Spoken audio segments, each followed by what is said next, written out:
కార్తీక మాసం ప్రారంభం కావడంతో లక్షలాది మంది అయ్యప్ప మాలలు ధరించారు. దీంతో తెలుగు రాష్ట్రాల్లో ఎక్కడ చూసినా ప్రస్తుతం అయ్యప్ప స్వామి మాల ధరించిన భక్తులు కనిపిస్తున్నారు. మరోవైపు కొందరు స్వాములు తమ మండల దీక్ష పూర్తి చేసుకుని ఇరుముడితో శబరిమలకు పయనమవుతున్నారు. అయ్యప్ప స్వామి మాల ధారణ చేసి వారి నుదుటిన చందనం తిలకంతో నల్ల దుస్తులు ధరించి అత్యంత నియమనిష్టలతో అయ్యప్ప స్వామిని 41 రోజుల పాటు పూజిస్తారు.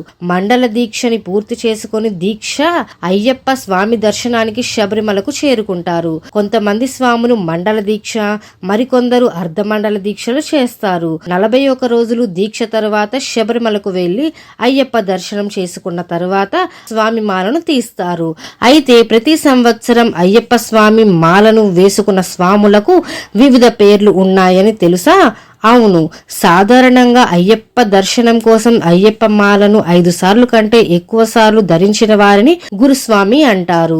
అయితే ప్రతి సంవత్సరం మాల వేసుకునే వారిని రకరకాల పేర్లతో పిలుస్తారు.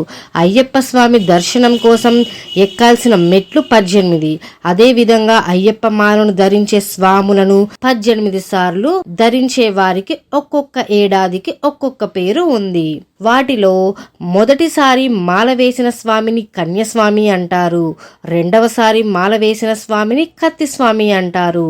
మూడవసారి మాల వేసిన స్వామిని గంటస్వామి అంటారు.